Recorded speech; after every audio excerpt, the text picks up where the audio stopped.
Last night, the United States brought the world's #1 terrorist leader to justice. Abu Bakr al-Baghdadi is dead. He was the founder and leader of ISIS, the most ruthless and violent terror organization anywhere in the world. The United States has been searching for Baghdadi for many years. Capturing or killing Baghdadi has been the top national security priority of my administration. U.S. Special Operations Forces executed a dangerous and daring nighttime raid in northwestern Syria and accomplished their mission in grand style. The U.S. personnel were incredible. I got to watch much of it.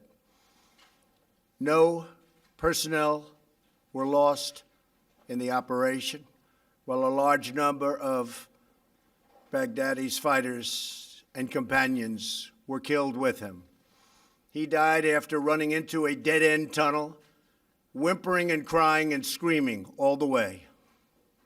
The compound had been cleared by this time, with people either surrendering or being shot and killed. 11 young children were moved out of the house and are uninjured. The only ones remaining were Baghdadi in the tunnel, and he had dragged 3 of his young children with him. They were led to certain death. He reached the end of the tunnel as our dogs chased him down. He ignited his vest, killing himself and the 3 children. His body was mutilated by the blast. The tunnel had caved in on it in addition. But test results gave certain, immediate, and totally positive identification. It was him. The thug who tried so hard to intimidate others spent his last moments in utter fear, in total panic and dread, terrified of the American forces bearing down on him. We were in the compound for approximately 2 hours, and after the mission was accomplished, we took highly sensitive material and information from the raid, much having to do with ISIS, origins, future plans, things that we very much want. Baghdadi's demise demonstrates America's relentless pursuit of terrorist leaders and our commitment to the enduring and total defeat of ISIS and other terrorist organizations. Our reach is very long. As you know, last month we announced that we recently killed Hamza bin Laden, the very violent son of Osama bin Laden, who was saying very bad things about people, about our country, about the world. He was the heir apparent to al-Qaeda, terrorists who oppress and murder innocent people should never sleep soundly, knowing that we will completely destroy them. These savage monsters will not escape their fate, and they will not escape the final judgment of God. Baghdadi has been on the run for many years, long before I took office. But at my direction, as Commander-in-Chief of the United States, we obliterated his caliphate 100% in March of this year. Today's events are another reminder that we will continue to pursue the remaining ISIS terrorists to their brutal end. That also goes for other terrorist organizations. They are likewise in our sights. Baghdadi and the losers who worked for him, and losers they are. They had no idea what they were getting into. In some cases, they were very frightened puppies. In other cases, they were hardcore killers but they killed many, many people. Their murder of innocent Americans, James Foley, Stephen Sotloff, Peter Kasich, and Kayla Mueller, were especially heinous. The shocking publicized murder of Jordanian pilot, a wonderful young man, spoke to the king of Jordan. They all knew him, they all loved him. He was burned alive in a cage for all to see on the execution of Christians in Libya and Egypt, as well as the genocidal mass murder of Yazidis, rank ISIS among the most depraved organizations in the history of our world. The forced religious conversions, the orange suits prior to so many beheadings, all of which were openly displayed for the world to see. This was all that Abu Bakr al-Baghdadi, this is what he wanted. This is what he was proud of. He was a sick and depraved man, and now he's gone. Baghdadi was vicious and violent, and he died in a vicious and violent way as a coward, running and crying. This raid was impeccable and could only have taken place with the acknowledgement and help of certain other nations and people. I want to thank the nations of Russia, Turkey, Syria, and Iraq, and I also want to thank the Syrian Kurds for certain support they were able to give us. This was a very, very dangerous mission. Thank you as well to the great intelligence professionals who helped make this very successful journey possible. I want to thank the soldiers and sailors, airmen, and Marines involved in last night's operation. You are the very best there is anywhere in the world. No matter where you go, there is nobody even close. I want to thank General Mark Milley and our Joint Chiefs of Staff, and I also want to thank our professionals who work in other agencies of the United States government and were critical to the mission's unbelievable success. Last night was a great night for the United States and for the world. A brutal killer, one who has caused so much hardship and death, has violently been eliminated. He will never again harm another innocent man, woman, or child. He died like a dog. He died like a coward. The world is now a much safer place. God bless America. Thank you. Any questions? When did you first hear about that this was an operation was going to get started? We've had him under surveillance for a couple of weeks. We knew a little bit about where he was going, where he was heading. We had very good information that he was going to another location. He didn't go. 2 or 3 efforts were canceled because he decided to change his mind, constantly changing his mind. And finally, we saw that he was here, held up here. We knew something about the compound. We knew it had tunnels. The tunnels were dead end for the most part. There was one we think that wasn't, but we had that covered too, just in case. The level of intelligence, the level of work was pretty amazing. When we landed with 8 helicopters, a large crew of brilliant fighters ran out of those helicopters and blew holes into the side of the building, not wanting to go through the main door because that was booby-trapped. And it was something really amazing to see. I got to watch it along with General Milley, Vice President Pence, others in the Situation Room, and we watched it so clearly. watched it. Well, I don't want to say how, but we had absolutely perfect, as though you were watching a movie. It was, that and the technology there alone is really great. A big part of the trip that was of great danger was it was approximately an hour and 10-minute flight, and we were flying over very, very dangerous territory. In fact, some of our leaders said that that could be the most dangerous flying in and flying out. And that's why last night we were so quiet about it. We didn't say anything, and I didn't make my remark until after they had landed safely in a certain area.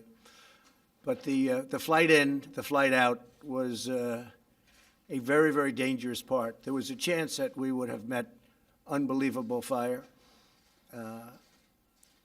Russia treated us great. They opened up. We had to fly over certain Russia areas, Russia-held areas. Russia was great. Iraq was excellent. We really had great cooperation. And you have to understand, they didn't know what we were doing and where we were going exactly. But the ISIS fighters are hated as much by Russia and some of these other countries as they are by us. And that's why I say they should start doing a lot of the fighting now, and they'll be able to. I really believe they'll be able to. Yes, Jennifer? So can you say what role the Kurds played in this, just generally? They gave us not a military role at all, but they gave us some information that turned out to be helpful, the Kurds. And can you tell us what the role of Turkey might have been in Iraq? Who? What was the role of Turkey? How did they help? Turkey, we dealt with them. They know we were going in. We flew over some territory. They were terrific, no problem. They were not problem. You know, they could start shooting, and then we will take them out, but a lot of bad things can happen. Plus, it was a very secret mission. We flew very, very low and very, very fast. But it was a very dangerous part of the mission. Getting in and getting out, too, equal. We went in identical, we took an identical route. We met with gunfire coming in, but it was local gunfire. That gunfire was immediately terminated. These people are amazing. They had the gunfire terminated immediately, meaning they were shot from the airships. I'm trying to understand the timing. You talked earlier, several weeks about pulling troops out, and then troops were put back in, and then, I'm trying to understand the timing of when this operation. Well, I'll tell you, from the first day I came to office, and now we're getting close to 3 years, I would say, where's al-Baghdadi? I want al-Baghdadi. And we would kill terrorist leaders, but they were names I never heard of. They were names that weren't recognizable, and they weren't the big names. Some good ones, some important ones, but they weren't the big names. I kept saying, where's al-Baghdadi? And a couple of weeks ago, they were able to scope him out. These people are very smart. They're not into the use of cell phones anymore. They're very technically brilliant. They use the internet better than almost anybody in the world, perhaps other than Donald Trump. But they use the internet incredibly well. And what they've done with the internet through recruiting and everything, and that's why he died like a dog. He died like a coward. He was whimpering, screaming, and crying. And frankly, I think it's something that should be brought out so that his followers and all of these young kids that want to leave various countries, including the United States, they should see how he died. He didn't die a hero. He died a coward, crying, whimpering, screaming, and bringing 3 kids with him to die, a certain death. And he knew the tunnel had no end. I mean, it was a closed end. They call it a closed end tunnel. Not a good place to be. So this was going on before you made the announcement that you're pulling. I've been looking for him for 3 years. I've been looking for him. I started getting some very positive feedback about a month ago, and we had some incredible intelligence officials that did a great job. That's what they should be focused on. But about what time did this operation start yesterday, sir? And have you notified? Well, this operation started 2 weeks ago in terms of the real operation because we had him scoped. We thought he'd be in a certain location. He was. Things started checking out very well. We were involved on our own team with some brilliant people who I've gotten to know, brilliant people that love our country, highly intelligent people, and we've had it pretty well scoped out for a couple of weeks. But he tends to change immediately. He had a lot of cash. He tends to change like on a dime, where he'll be going to a certain location, all of a sudden he'll go someplace else, and you'll have to cancel. But this was one where we knew he was there, and you can never be 100% sure because you're basing it on technology more than anything else. But we thought he was there, and then we got a confirmation. And when we went in, they were greeted with a lot of firepower, a lot of firepower. I'll tell you, these guys, they do a job. They are so brave and so good. And so importantly, many of his people were killed, and we'll announce the exact number over the next 24 hours. But many were killed. We lost nobody. Think of that. It's incredible. And when you told the Russians, you requested... Our dog was hurt. Actually, the canine was hurt, went into the tunnel. But we lost nobody. So you requested to the Russians to fly over this area they controlled. What did you tell them? We spoke to the Russians. What did you tell them? We told them we're coming in. Okay. And they said, thank you for telling us. They were very good. But did you tell them why? No, they did not know why. Was any other country? We did tell them, we think you're going to be very happy because, you know, again, they hate ISIS as much as we do. You know what ISIS has done to Russia. So, no, we did not tell. They did not know the mission, but they knew we were going over an area that they had a lot of firepower. And have you notified the congressional leaders about this, Pelosi? We've notified some. McConnell? Others are being notified now as I speak. We were going to notify them last night, but we decided not to do that because Washington leaks like I've never seen before. There's no country in the world that leaks like we do. And Washington is a leaking machine. And I told my people we will not notify them until our great people are out. Not just in, but out. I don't want to have them greeted with firepower like you wouldn't believe. So we were able to get in. It was top secret. It was kept. There were no leaks, no nothing. The only people that knew were the few people that I dealt with. And again, Mark Milley and the Joint Chiefs of Staff were incredible. We had some tremendous backup. Robert O'Brien, Secretary Esper, Secretary Pompeo. Pence, I told you, he was great. This is a very small group of people that knew about this. We had very, very few people. A leak could have cost the death of all of them. Now, they're so good that I think nothing was going to stop them anyway. You want to know the truth. That's how good they were. We had them also surrounded by massive air power, up in the air yesterday, surrounded at very high levels. We were very low.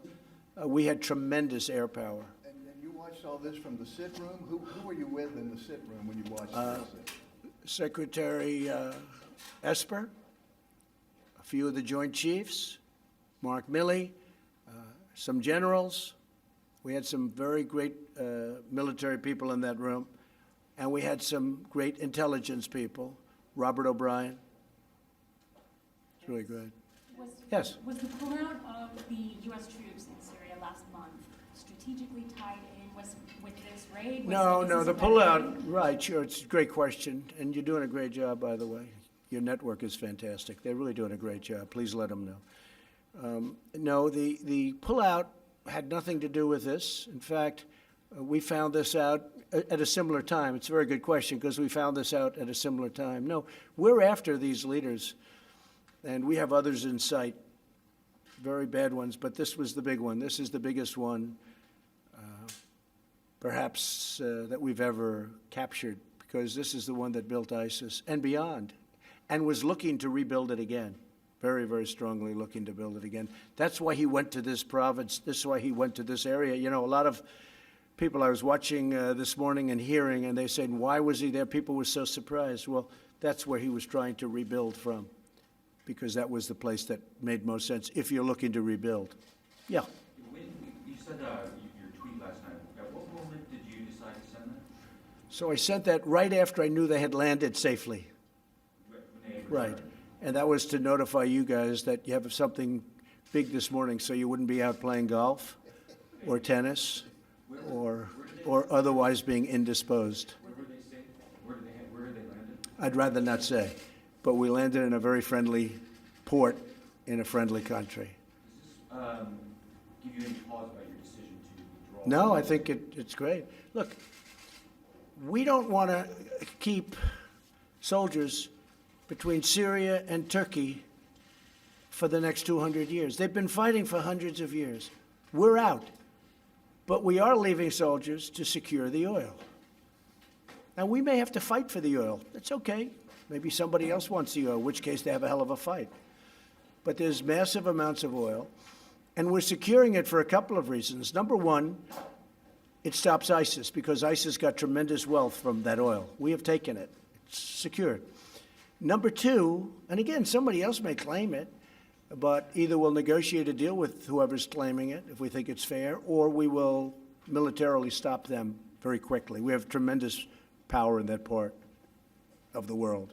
We have, the airport is right nearby. A very big, very monstrous, very powerful airport and very expensive airport that was built years ago. We're in that Middle East now for $8 trillion. So we don't want to be keeping Syria and Turkey. They're going to have to make their own decision.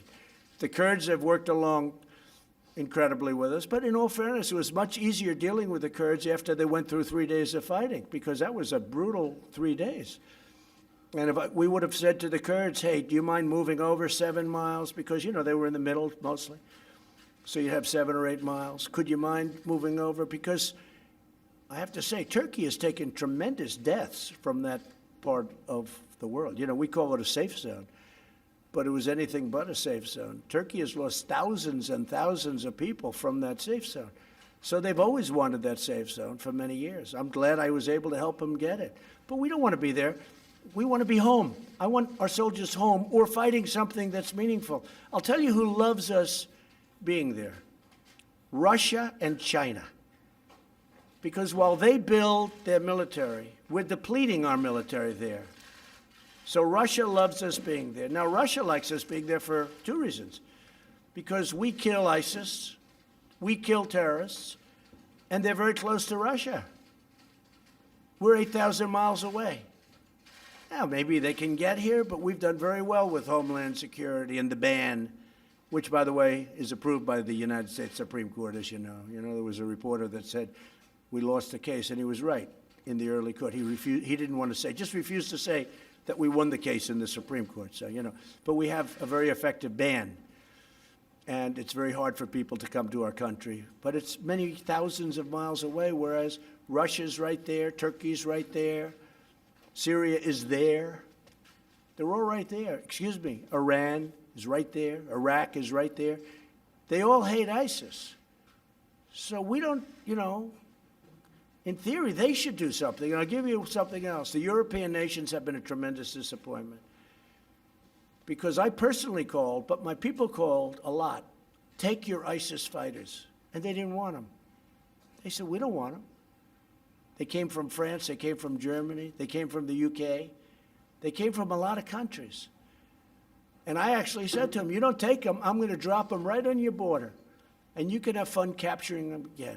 But the United States taxpayer is not going to pay for the next 50 years. You see what Guantanamo costs. We're not going to pay tens of billions of dollars because we were good enough to capture people that want to go back to Germany, France, UK, and other parts of Europe. And they can walk back. They can't walk to our country. We have lots of water in between our country and them. So, yeah, go.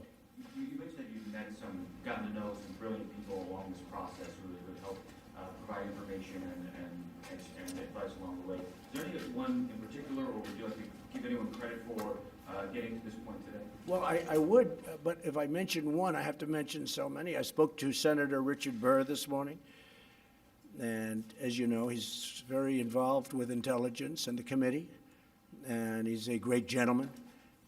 I spoke with Lindsey Graham just a little while ago. In fact, Lindsey Graham is right over here, and he's been very much involved in this subject, and he's a very strong hawk, but I think Lindsey agrees with what we're doing now. And again, there are plenty of other countries that can help them patrol. I don't want to leave 1,000 or 2,000 or 3,000 soldiers on the border. But where Lindsey and I totally agree is the oil. The oil is, so valuable for many reasons. It fueled ISIS, number one. Number two, it helps the Kurds because it's basically been taken away from the Kurds. They were able to live with that oil. And number three, it can help us because we should be able to take some also. And what I intend to do, perhaps, is make a deal with an ExxonMobil or one of our great companies to go in there and do it properly. Right now, it's not big. It's big oil underground, but it's not big oil up top. Much of the machinery has been shot and dead. It's been through wars, but and spread out the wealth. But no, we're protecting the oil. We're securing the oil. Now, that doesn't mean we don't make a deal at some point. But I don't want to be, they're fighting for 1,000 years. They're fighting for centuries. I want to bring our soldiers back home, but I do want to secure the oil. If you read about the history of Donald Trump, I was a civilian. I had absolutely nothing to do with going into Iraq, and I was totally against it. But I always used to say, if they're going to go in, nobody cared that much, but it got written about. If they're going to go in, I'm sure you've heard the statement, because I met it more than any human being alive. If they're going into Iraq, keep the oil. They never did. They never did. I know Lindsey Graham had a bill where basically we would have been paid back for all of the billions of dollars that we've spent, many, many billions of dollars. I mean, I hate to say it, it's actually trillions of dollars, but many, many billions of dollars. And by one vote, they were unable to get that approved in the Senate. They had some pretty big opposition from people that shouldn't have opposed, like a president, and they weren't able. If you did that, Iraq would be a much different story today because they would be owing us a lot of money. They would be treating us much differently. But I will say Iraq was very good with respect to the raid last night. Sir, just to pin down the timing a little bit better here, you got back to the White House around 4:30 yesterday afternoon. Did you immediately go to the situation? Well, I knew all about this for 3 days. Yes, sir. Yeah, we thought for 3 days this is what was going to happen. It was actually, look, nobody was even hurt. Our canine, as I call it a dog, a beautiful dog, a talented dog, was injured and brought back. But we had no soldier injured. And they did a lot of shooting, and they did a lot of blasting, even not going through the front door. You know, you would think you go through the door. If you're a normal person, you say, knock, knock, may I come in? The fact is that they blasted their way into the house in a very heavy wall, and it took them literally seconds. By the time those things went off, they had a beautiful big hole, and they ran in, and they got everybody by surprise. Unbelievably brilliant as fighters. I can't imagine there could be anybody better. And these, as you know, are our top operations people. And Baghdadi apparently had been in bad health for some time. Was there any indication of that? Or Well, we don't know that, but he was the last one out, and his people had either been killed, which there were many, or gave up and came out. Because with the 11 children that came out, we were able to do that. We don't know if they were his children. They might have been. But as I said, 3 died in the tunnel. And the tunnel collapsed with the explosion. But you had other fighters coming out also, and they're being brought back. They're right now, we have them imprisoned. I was gonna ask whose children they were, but do you remember what time you went into the Situation Room? Well, I started at 5 o'clock. We were pretty much gathered at 5 o'clock yesterday. We were in contact all day long through hopefully secure phones. I'll let you know tomorrow, but nothing seemed to leak, so I guess they were secure for a change. But we gathered more or less at 5. The attack started moments after that. The liftoff started moments after that. Again, The element of attack that they were most afraid of was getting from our base into that compound, because there's tremendous firepower that we were, flying over. And I won't go into it, but you had a very big Russian presence in one area. You had a Turkish presence. You had a Syrian presence. And you're flying low. It's very dangerous. And there were shots made, but we think these were people that were shooting, that were indiscriminately shooting. The helicopters took some shots, but we think that these were people that were just random people that don't like to see helicopters, I guess. Was there any kind of DNA test done? So that's another part of the genius of these people. They have his DNA, more of it than they want even. And they brought it with them with lab technicians who were with them. And they assumed that this was Baghdadi. They thought visually it was him, but they assumed it was him. And they did an on-site test. They got samples. And to get to his body, they had to remove a lot of debris because the tunnel had collapsed. But these people are very good at that. And they, as I said, they brought body parts back with them, et cetera, et cetera. There wasn't much left. The vest blew up, but there are still substantial pieces that they brought back. So they did an on-site test because we had to know this. And it was a very quick call that took place about 15 minutes after he was killed, and it was positive. This is a confirmation, sir. There was also a report that his wife had detonated, or one of his wives had detonated a vessel. So there were two women. There were two women, both wives, both wearing vests. They had not detonated, but the fact that they were dead and they had vests on made it very difficult for our men, because they had vests on, and it made it very difficult for our men. Because you never know what's going to happen. They're lying, they're dead, they never detonated, but they were dead. And word on the successor, the possible successors, have you been briefed on who? Yeah, we know the successors, and we've already got them in our sights, and we'll tell you that right now, but we know the successors. Hamza bin Laden was a big thing, but this is the biggest there is. This is the worst ever. Osama bin Laden was very big, but Osama bin Laden became big with the World Trade Center. This is a man who built a whole, as he would like to call it, a country, a caliphate, and was trying to do it again. And I had not heard too much about his health. I've heard stories about he may not have been in good health, but he died in a ruthless, vicious manner, that I can tell you. Prisoners taken, sir? Were there any adults taken? Yes, we have people that were taken. We have, many of the people died on the site, but we have people that were taken, yes. And the children, we left them under care of somebody that we understand. Many or people you 11 children. 11 children. How many adults? I'd rather not say. I'd leave that to the generals. But a small group. More dead than alive.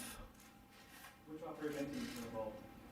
Which special operations teams were involved? Many of them, and at the top level, and people that were truly incredible at their craft. I've never seen anything like it. And were there, as far as partnerships goes, were there any other forces involved, or was this only American forces? No, only American forces. And did the U.S. Only American forces, but we were given great cooperation. Did the U.S. rely We on- told the Russians we're coming in because we had to go over them.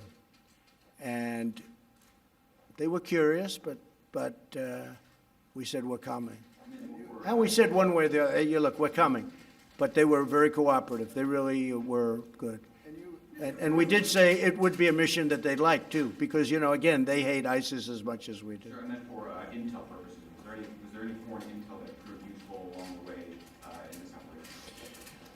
So we had our own intel. We got very little help. We didn't need very much help. We have some incredible people. When we use our intelligence correctly, what we can do is incredible. when we waste our time with intelligence that hurts our country because we had poor leadership at the top, that's not good. But I've gotten to know many of the intel people, and I will say that they are spectacular. Now, they're not going to want to talk about it. They want to keep it quiet, the last thing they want, because these are great patriots. But the people that I've been dealing with are incredible people, and it's really a deserving name, intelligence. I've dealt with some people that aren't very intelligent, having to do with intel. But this is the top people, and it was incredible. It was flawless, and it was very complicated. But so I do appreciate Russia, Turkey, Iraq, and Syria to an extent, because, we're flying into Syria, a lot of Syrian people with lots of guns.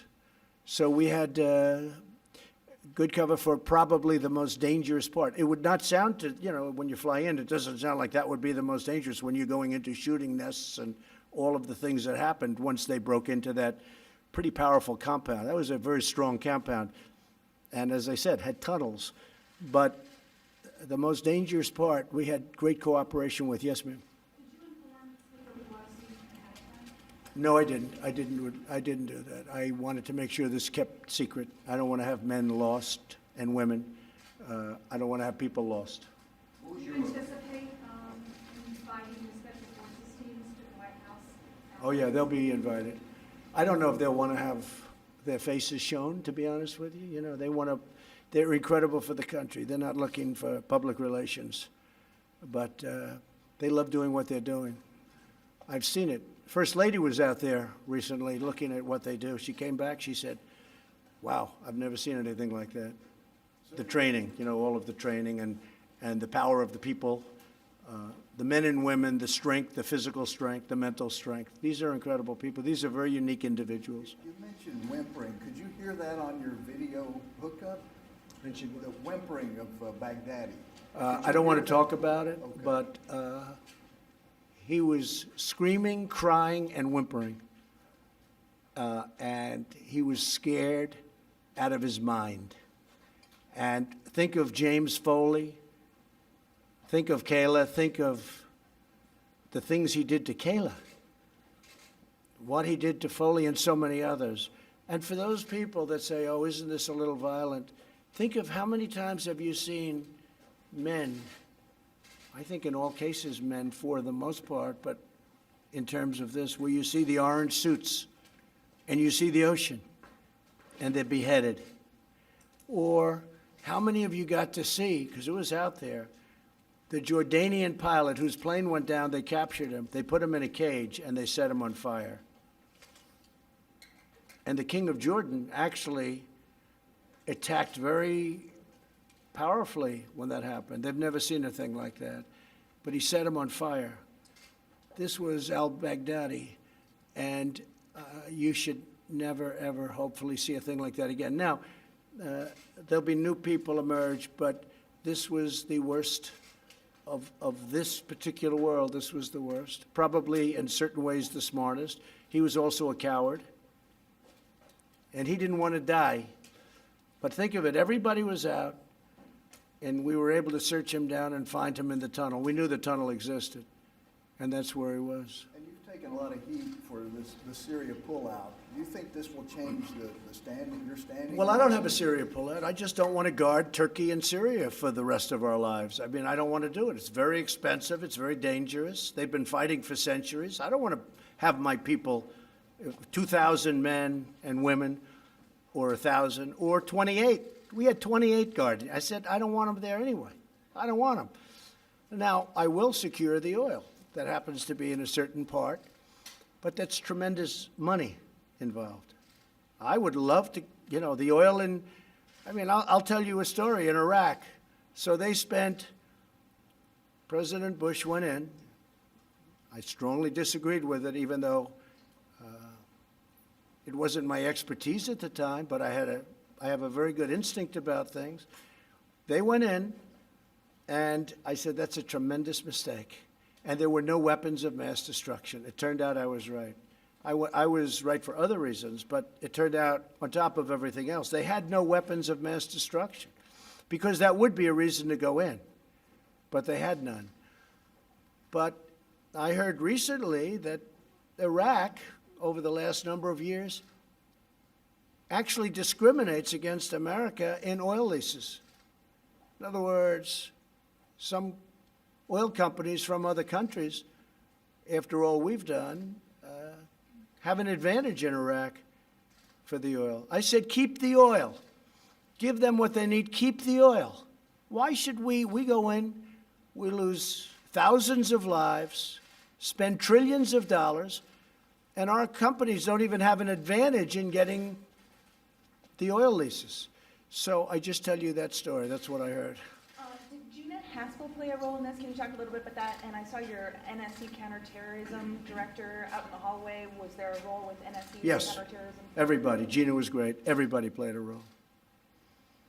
And just to Joe was follow- great. Gina was great. They were all great. Just to follow up, did your Syria pullout, did that generate the intelligence that led to this operation? No. We were looking at this. Look, as I said, Steve, I've been looking at this. I'm here almost 3 years. I've been looking at this for 3 years. They'd come in, sir, we have somebody under. I said, I don't want somebody. I want al-Baghdadi. That's the one I want. They'd say, well, we have somebody else. I said, that's great. Fine. Take him out. But I want al-Baghdadi. That's who I want. I don't want other people. And then I also wanted Hamza bin Laden, because he's a young man, around 30, looks just like his father, tall, very handsome, and he was talking bad things just like his father. You know, if you read my book, there was a book just before the World Trade Center came down, and I don't get any credit for this, but that's okay. I never do. But here we are. I wrote a book, a really very successful book, and in that book, about a year before the World Trade Center was blown up, I said, there is somebody named Osama bin Laden. You better kill him or take him out, something to that effect. He's big trouble.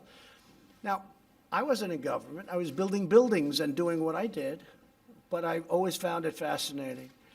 But I saw this man, tall, handsome, very charismatic, making horrible statements about wanting to destroy our country. And I'm writing a book. I think I wrote 12 books. All did very well.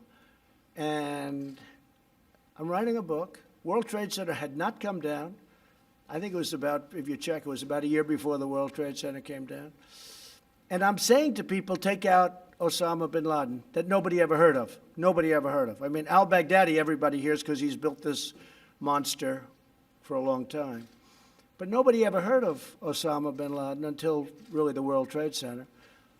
But about a year, you'll have to check it, a year and a half before the World Trade Center came down, the book came out. I was talking about Osama bin Laden. I said, you have to kill him. You have to take him out.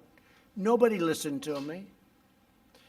And to this day, I get people coming up to me. They said, you know what, one of the most amazing things I've ever seen about you is that you predicted that Osama bin Laden had to be killed before he knocked down the World Trade Center. It's true. Now, most of the press doesn't want to write that, but, you know, but it is true. If you go back, look at my book. I think it was The America We Deserve. I made a prediction, and let's put it this way. If they would have listened to me, a lot of things would have been different. Sir, can you talk about some of the difficult decisions you had along the way here in this operation? Anything that weighed on you when you had that? Well, just death. I mean, you know, I'm sending a large number of brilliant fighters. These are the greatest fighters in the world. I'd rather let the generals tell you, but a large number. We had 8 helicopters, and we had many other ships and planes. It was a large group, and again, this is a large group heading over very, very strong firepower areas where that was decision one. Will they make it? And they made it. But they took fire, but they made it. They didn't take, we don't believe, again, it was nation fire. We believe it was individual group fire or gang fire, as they call it. So they made it. So that was a big relief. Then they went in, they blasted their way in, you've heard. They blasted their way in so quickly. It was incredible because this building was quite powerful, strong. They blasted their way in, and then all hell broke loose. It's incredible that nobody was killed or hurt. We had nobody even hurt. And that's why the dog was so great. We actually had a robot to go in the tunnel, but we didn't get it because we were tracking him very closely. But we had a robot just in case, because we were afraid he had a suicide vest on, and if you get close to him and he blows it up, you're going to die. You're going to die.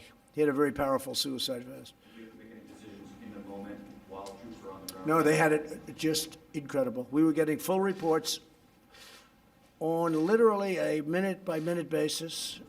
Sir, we just broke in. Sir, the wall is down. Sir, we've captured. Sir, 2 people are coming out right now, hands up, fighters. Then the 11 children out. Numerous people were dead within the building that they killed. Then it turned out they gave us a report. Sir, there's only 1 person in the building. We are sure he's in the tunnel trying to escape, but it's a dead-end tunnel. And it was brutal, but it was over. And as I said, when he blew himself up, the tunnel collapsed on top of him, on top of everything. And his children, so he led his 3 children to death. So, In the tunnel, that's when the robot followed him into that. The robot was set to, but we didn't hook it up because they were moving too fast. We were moving fast. We weren't 100% sure about the tunnel being dead-ended. It's possible that there could have been an escape hatch somewhere along that we didn't know about. So we moved very, very quickly. These people, they were moving, they were chasing, yeah, they were chasing. But again, because of suicide vests, you can't get too close. Again, one of the reasons with the wives is if they have a suicide vest, we have to be very, very careful. These vests are brutal, and they go for a long distance. Yes, please. Have you spoken or really speak to the families, like the Foley family? I'm calling the families now. It will be a pleasure to do that. The Foley family, who I know, will be calling Kayla's family. What he did to her was incredible. It's a well-known story, and I'm not going to say it, but you know that. He kept her in captivity for a long period of time. He kept her in his captivity, his personal captivity. She was a beautiful woman, beautiful young woman. Helped people. She was there to help people. And he saw her, and he thought she was beautiful. And he brought her into captivity for a long period of time, and then he killed her. He was an animal, and he was a gutless animal. Thank you all very much. I appreciate it. It's a very great day for our country.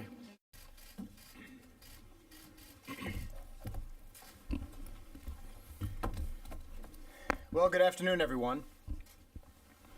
As President Trump announced yesterday, United States Joint Special Operations Forces conducted a successful raid on Saturday night, resulting in the death of Abu Bakr al-Baghdadi, the founder and leader of ISIS. This operation was the culmination of a multi-year interagency effort to find him and then capture or kill him. Baghdadi and the thugs who follow him were responsible for some of the most brutal atrocities of our time. His death marks a devastating blow for the remnants of ISIS, who are now deprived of their inspirational leader, following the destruction of their physical caliphate earlier this year. I want to thank our brave service members who took part in this daring raid, along with our interagency partners who supported the mission. There is no guarantee of success in an operation with this level of difficulty, and President Trump knew this when he made the bold decision to order the raid, confident in the expertise of our forces. Our service members conducted themselves with incredible skill and professionalism, and they executed the raid in all of its facets brilliantly. Not a single United States service member was killed in this high-risk operation. Despite Baghdadi's death, the security situation in Syria remains complex. Multiple state and non-state actors continue to vie for control of territory and resources within the country. As we have learned from our recent history in the Middle East, it is very easy to get drawn into continued conflict if our objectives are not clear.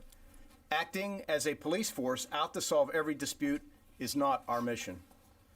Our mission in Syria today remains the same as it was when we first began operations in 2014, to enable the enduring defeat of ISIS. Our recent repositioning of forces within the country is intended to posture us to continue this mission and give the President options while returning the balance back home to the United States.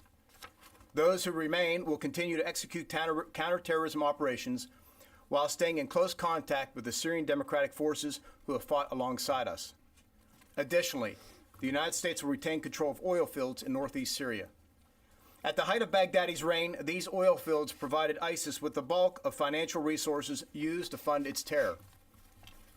U.S. troops will remain positioned in this strategic area to deny ISIS access to those vital resources. And we will respond with overwhelming military force against any group that threatens the safety of our forces there. These oil fields also provide a critical source of funding to the SDF, which enables their ability to secure ISIS prison camps and conduct operations against ISIS, among other things. Last week, I was in Brussels for the NATO Defense Ministerial, and I spoke with our allies about the situation in Syria. I reiterated our commitment to the defeat of ISIS and called on other nations who have much at stake to offer their support to help mitigate the ongoing security crisis. Turkey continues to bear responsibility for the consequences of their unwarranted incursion, which has brought further instability to the region. A number of allies have expressed their desire to help with the implementation of a safe zone along the Syria-Turkey border. The United States will remain focused on our core mission and continue to work closely with the Defeat ISIS coalition as we implement the next phase of the campaign. Baghdadi's death will not rid the world of terrorism or end the ongoing conflict in Syria, but it will certainly send a message to those who would question America's resolve and provide a warning to terrorists who think they can hide. The United States, more than any other nation in the world, possesses the power and the will to hunt to the ends of the earth those who wish to bring harm upon the American people. Saturday's operation is just one example of the incredible determination and great skill of the United States military. I'll now ask General Milley to provide you with some additional details on the operation. Thank you. So good afternoon, everyone. As Secretary Esper stated, United States Special Operations Forces under the command and control of United States Central Command, General Frank McKenzie, conducted a counterterrorism operation which resulted in the death of the founder and the leader of ISIS, Abu Bakr Baghdadi.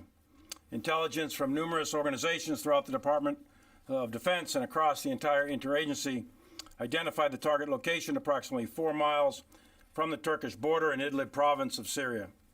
In order to reduce the risk to U.S. forces and prevent miscalculation and escalation, an action consistent with operations in the past, we coordinated with appropriate militaries and other organizations in the region through established deconfliction mechanisms. During the mission, U.S. forces were infiltrated by helicopter and once on the objective, secured the target compound. The assault force was engaged with small arms fire and the threats were quickly eliminated. Our forces isolated the compound and protected all the non-combatants. While clearing the objective, U.S. forces discovered al-Baghdadi hiding in a tunnel. The assault force closed in on Baghdadi and ended when he detonated a suicide vest. Baghdadi's remains were then transported to a secure facility to confirm his identity with forensic DNA testing, and the disposal of his remains has been done and is complete and was handled appropriately. The success of this complex operation is an incredible testament to the professionalism of the men and women of the Joint Force and our interagency partners in their courage and their bravery. They put themselves in harm's way time and time again to protect our great country. The Secretary and I will now take your questions. Thank you. Mr. Secretary, you mentioned the oil fields and securing the oil fields in the east of Syria. Has the deployment of reinforcements that you announced last week begun? And could you describe more fully what you intend to do there? We have begun deploying and repositioning additional assets into the vicinity of Dar al-Zarwa. As I said the other day, includes mechanized forces and other types of forces. That will continue until we believe we have sufficient capability to ensure ISIS and other destabilizing actors are denied access to that oil facility. As a quick follow-up, have you had any indications of any challenges to your presence there? Or not at this time. Sir, do you have video of Baghdadi's final moments? And also, are you partnering with the Kurds again on the ground? Can you explain how difficult this operation would have been if you didn't have troops or bases on the ground in Syria and in Iraq? Go ahead. Well, we do have video, photos. We're not prepared at this time to release those. They're going through a declassification process. I think what you'll see here in the coming days is we'll set up some operational and tactical level briefings by Central Command, and you'll be provided some video and photos, et cetera, of that. How difficult would it have been to carry out this operation if you didn't have troops on the ground? From an operational standpoint, the United States military can strike any target, anywhere, anytime. Yeah, I was going to say the same thing. We have incredible reach. We can strike anybody, anytime, anywhere. The terrorists should be aware of that. They should have seen that now after us doing this multiple times. And with regard to your question regarding the SDF, we stay in continuous contact with them. Nancy. Thank you. I was wondering if you could clarify a couple points. First, what was used to destroy the compound? What kind of ordnance was used to destroy the compound? Also, you mentioned that you had video. Do you have video from inside the tunnel itself? And if so, were you able to get that because the canine was wearing video, or did you have something else? Wait, one more. Yep. And That's name of the... You just get one. Okay, how about 1.5? The name of the canine, please. And That was mine. That's it. You have three, that's three. So, ordnance used, there's multiple types of ordnance used to include the JASMs, the GBUs, Hellfires, as well as miniguns, small arms fire, etc. So we use a variety of munitions, and those the bombs were used at the tail end in order to destroy the compound, which you saw on various videos, etc.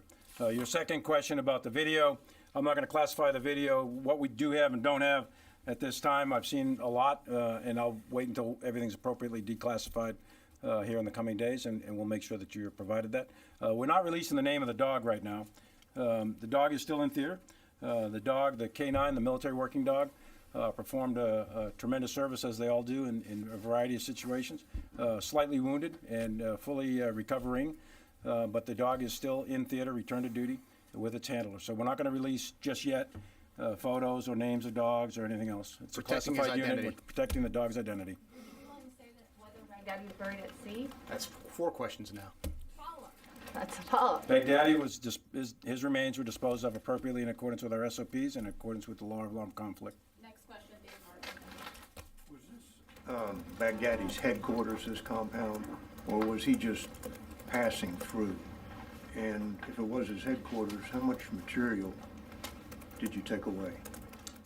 There was material taken away. I don't want to characterize exactly what or how much yet until it gets exploited properly. But as a matter of course, we always do sensitive site exploitation on any objective anywhere to do that. As to whether it's his headquarters, it was an area in which he was staying on a consistent basis. And what about prisoners? You took some. How many? And whose custody are they in now? They're in our custody, and they're at a secure facility. Can you tell us how many? There were 2 adult males taken off the objective, alive, and they're in our custody. Gentlemen, thank you for your time today. I wanted to look at the what's next aspect. The president alluded to materials being collected from the site itself. Can you in any way elaborate on what's been collected, what's being looked through now, and what that might mean? It would be best not to for operational reasons, because that information needs to be exploited properly for any follow-on missions that we may choose to do. And I think the what next is we will continue the mission, and the mission is to ensure the enduring defeat of ISIS in the region, and that's our mission. Follow up, please. We've seen reporting that this raid was launched from Al-Assad, from Erbil. Can you clarify and where it came from? Operationally, we're not going to discuss the location from which the raid took place. It took place, obviously, in somewhere in the region. General Milley, can I take you back to the question on the oil fields and the military role in the oil field mission, if I may?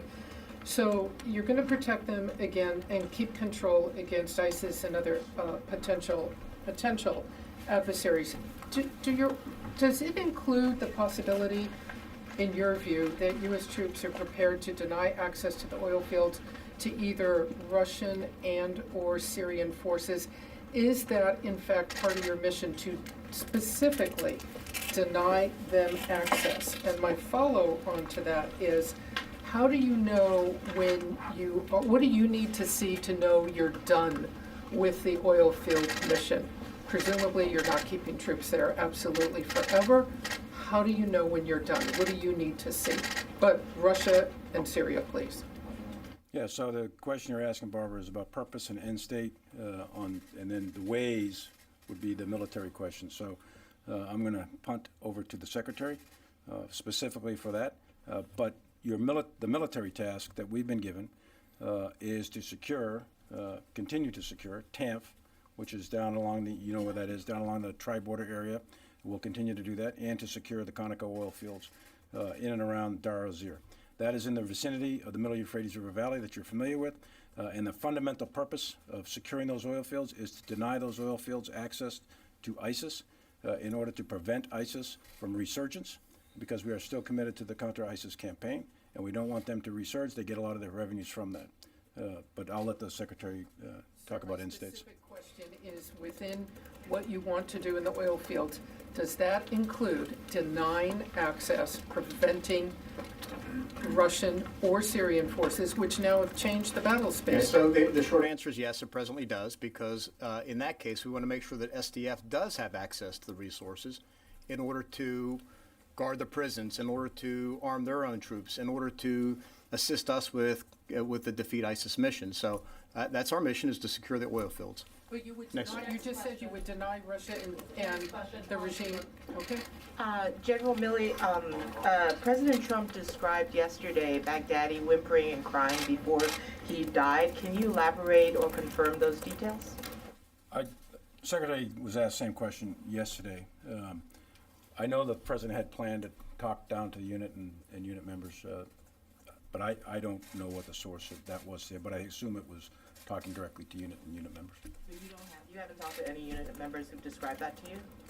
I have not talked to unit members, no, that's correct. I've talked to the commander, CENTCOM, and others, but not down to the unit members, down at that level of fidelity. All right, last question.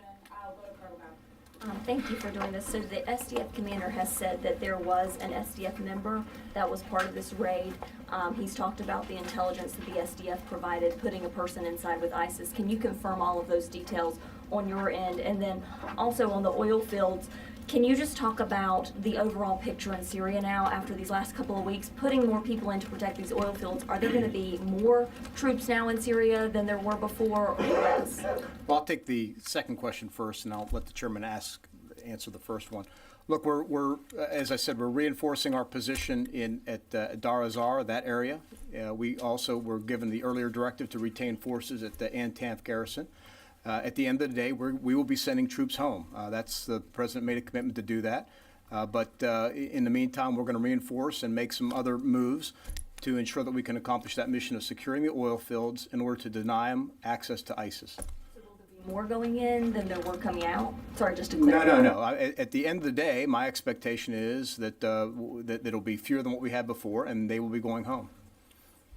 And help me out, remind me of the first question. First question was about the SDF commander Yeah, saying the that. SDF. So this was a U.S.-only operation for personnel that were on the objective. I know what you're referring to. There was a comment somewhere reported in the media that the SDF had soldiers or troops or one person or something on the objective with our forces. I'm not going to comment on what may or may not have happened with the SDF on the objective. The actions on the objective, the aircraft coming in, the aircraft overhead, and the soldiers conducting the assault was a U.S.-only operation. All right, thanks, guys. If you have any follow-ups, you can come to me and Mr. Hoffman.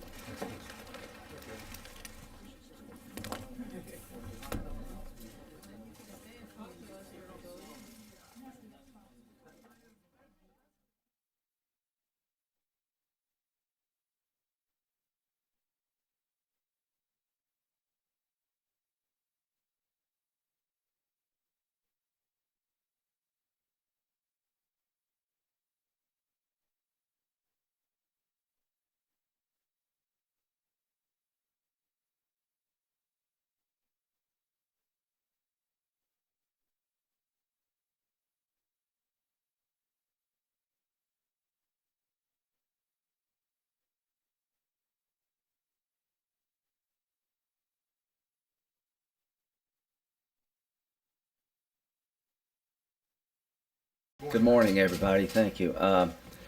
So I got a call from the president this morning announcing what happened. And he said, why don't you come to the White House? And I said, I'd love to come. And I'm honored to be here on this day that really does matter, I think, to the world, not just the United States. And trying to put in words what does it matter, how to explain it. I think last night the best of America confronted the worst of mankind, and the good guys won. The good guys and the good gals won. The dog, trying to find out the name of the dog. Pray for the dog. It was severely injured, but it's just reminds me of the team concept of the military. I've been talking to the president for months about the war on terror, and every time I would bring up the topic, he would tell me without any hesitation, I'm going to get that blank guy.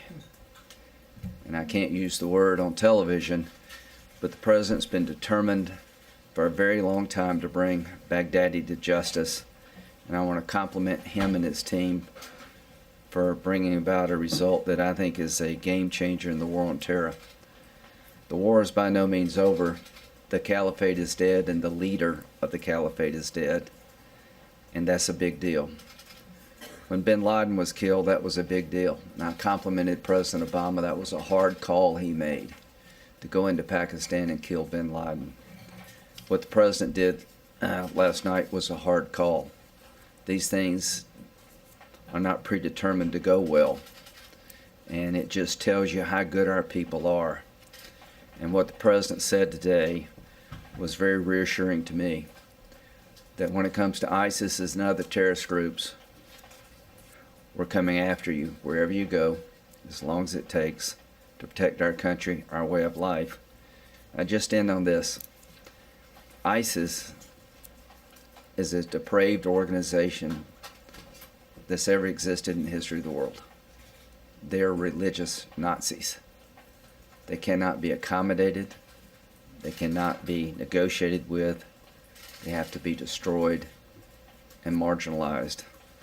And here's the good news for all of us. Very few people over there buy into what these crazy people are selling. And it will always be in our interest, I believe, to partner with people over there who are on the front lines to make sure that ISIS types never come here, and that we replace this ideology with something more sustainable. To the American people, this has been a long, difficult war. And I understand what the president wants to do. He wants to reduce our footprint and lower our cost, and he's right to want to do that. But I'm very encouraged by what I see in Syria. Maybe a new strategy that focuses on building up the lives of people in the region, having a small footprint of Americans led by the local populations, and securing the oil is a really smart idea, quite frankly. That's how ISIS survived for so long. If you can take Syrian oil out of the hands of ISIS, Iran, and other enemies and put it into the hands of the Kurds and people who fought and died along our side, then that is a really transformational event in the Iraq-Syrian theater. And what I see developing in Syria is very promising. Senator Graham, you just said that the war is by no means over. Do you think that the president understands that? And also, do you think that the U.S. could have pulled off this operation without the troop presence that the U.S. has had in Syria for some time now? And are you concerned still about the withdrawal of most of those troops from Syria? Well, when it comes to what's happening in Syria, I like what I see. We've had the president's position and my position is really not that far off. We really don't need a bunch of Americans in the safe zone. The international community should do that. But some American forces deployed with the SDF to make sure the oil does not ever fall back into the hands of ISIS, and Iran's not the biggest winner, makes a lot of sense. When it comes to terrorism, the president changed the rules of engagement. You think the caliphate destroyed itself? He made a conscious decision when he went to Iraq to change the game when it came to destroying ISIS. He's had a determination to destroy the caliphate unlike anybody I've ever met. Now the question is how to keep it down. I think we got a plan now to keep it down that meets his national security objectives of reducing our footprint and having others do more. This operation has been pulled off. Questions for you, sir, if you don't mind.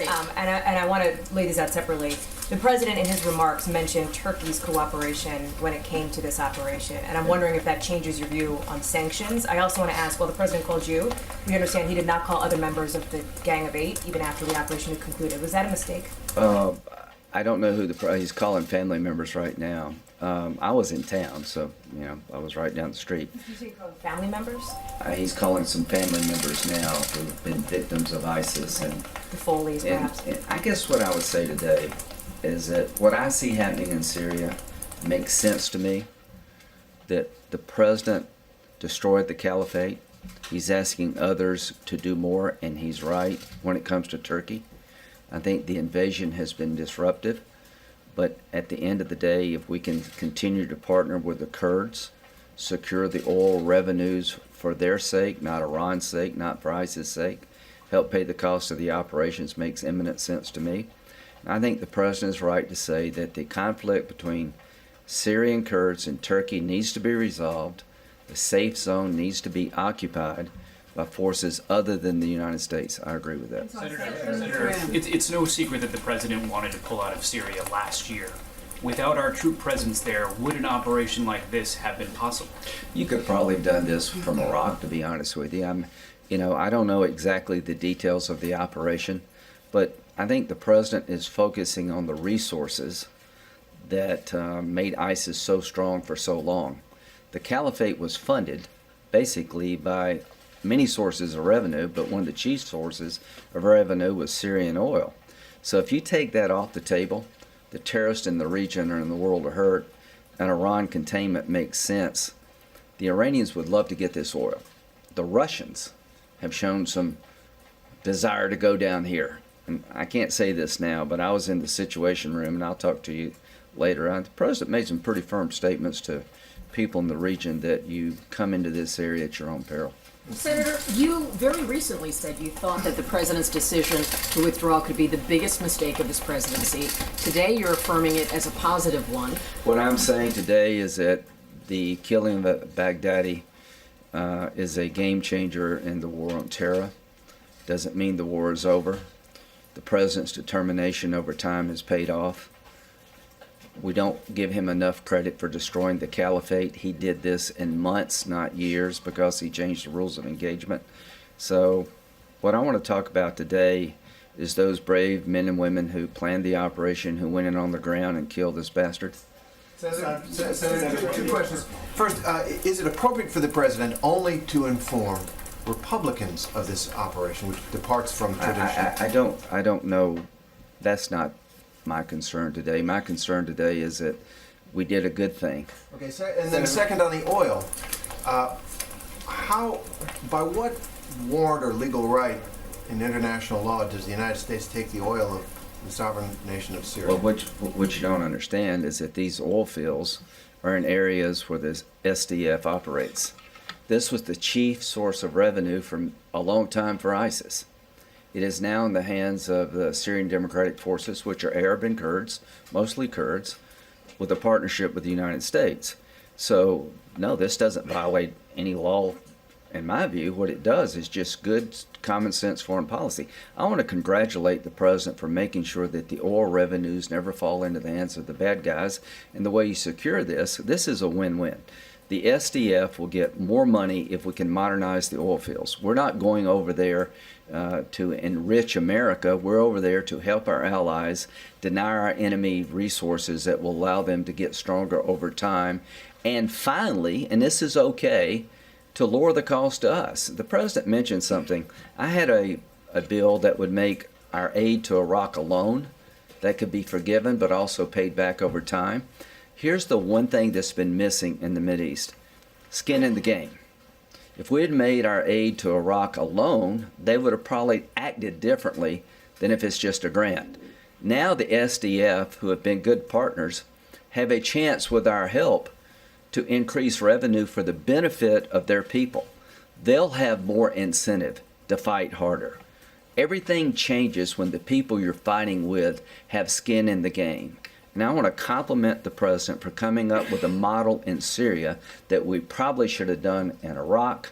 This is a game changer with the killing of Baghdadi. This is a moment where we should all be proud of our American military and our intelligence community. This is a moment where President Trump's worst critic should say, "Well done, Mr. President." So we had a great weekend for our country. We captured a man that should have been caught a long time ago. Unfortunately, he wasn't. He's done tremendous damage. But it was an amazing display of intelligence and military power and coordination and getting along with people. Lots of great things happened. So that was a big, big day and a big weekend, and we're very happy about it. The economy is doing phenomenally well. We have, looks like another good day will be taking place today in the stock market. Good numbers are being, good numbers are happening all the time. We have good numbers happening all the time.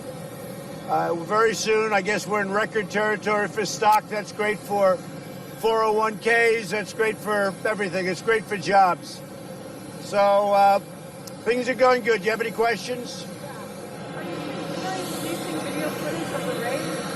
We're thinking about it. We may. The question was, am I considering releasing video footage of the raid? And we may take certain parts of it and release it, yes. No, I think Rudy Giuliani is a great crime fighter. He was the greatest mayor in New York City history, but he's been a great crime fighter. He's always looking for corruption, which is what more people should be doing. He's a good man. Sign the phase 1 deal with China when you go to Chile? Yeah, we are looking probably to be ahead of schedule to sign a very big portion of the China deal. And we'll call it phase 1, but it's a very big portion. That would take care of the farmers. It would take care of some of the other things. It'll also take care of a lot of the banking needs. So we're about, I would say, a little bit ahead of schedule, maybe a lot ahead of schedule. Probably we'll sign it. I imagine the meeting is scheduled for Chile. I know they have some difficulties right now in Chile, but I know the people in Chile, and I'm sure they'll be able to work it out. Mr. President, are you fearful? Why did you have such an aggressive response to John Kelly's comments over the weekend? Oh, I don't think it's aggressive at all. I would be surprised if he made those comments in a negative way, but I don't think the response would be, if he actually said that, if he actually meant that, I said what I do, and that I mean. Mr. President, are you concerned that Nancy Pelosi and others can't be trusted with this kind of information? Well, I guess the only thing is they were talking about why didn't I give the information to Adam Schiff and his committee? And the answer is because I think Adam Schiff is the biggest leaker in Washington. You know that. I know that. We all know that. I've watched Adam Schiff leak. He's a corrupt politician. He's a leaker like nobody's ever seen before. We had a very good conversation with the Ukrainian president. The conversation was perfect. They don't ever talk about the conversation. It started with a whistleblower. Now they don't want the whistleblower. Then they had a second whistleblower. Now they don't want the second whistleblower. The reason is that when they saw what the whistleblower wrote, and then when I released the conversation, which bore no relationship to what the whistleblower saw, they said their case was out the window. And I think it's a disgrace. And frankly, I told Republicans who are really being taken advantage of, they're really being maligned, and I think it's a horrible thing. They're really looking to hurt the Republican Party, and it's turning out to be just the opposite. So one thing I said, I'd rather go into the details of the case rather than process. Process is wonderful. We already have 50 Republican senators. I never called one of them sign up. 50 out of 53, 50, and perhaps the other ones will do it too. But process is good. But I think you ought to look at the case. And the case is very simple. It's quick. It's so quick. I had a great conversation with the Ukrainian president. I had another conversation with him also, I think before that, which was the same thing. It was nothing. They tried to take that conversation and make it into a big scandal. The problem was we had it transcribed. It was an exact transcription of the conversation. So, in a nutshell, a whistleblower wrote a false narrative of the conversation. Now they don't want to talk about the whistleblower because they didn't think I was going to release the conversation. When I released the conversation, I blew up Schiff's act. And just to put topping on it, the Russian, as you know, the new Russian president, a good man, made his statement. There was no anything. There was no pressure put on him, no anything. The foreign minister of Ukraine made his statement. There was absolutely no pressure put on. They didn't even know what we were talking about. And just to finish it off, Adam Schiff went up before Congress and he made up my words. He didn't copy what I said. He didn't know him probably at the time. Nobody thought I was going to release the conversation. I got the approval from Ukraine.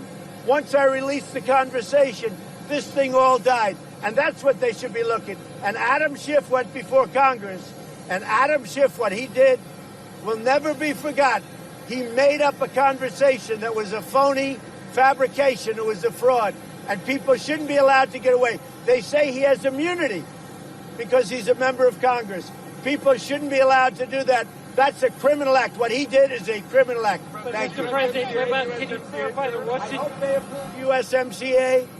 It's in there. It's a great agreement for the United States, for our farmers, for our manufacturers, for unions, for everything. It's been approved by Mexico and Canada. They're waiting.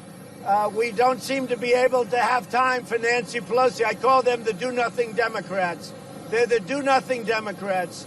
And frankly, if they put it up, it's going to win very easily. It's going to have bipartisan support. I have no idea what they're doing with it. I can't imagine it takes this long. But they're so busy focusing on a witch hunt and a scam. Thank you.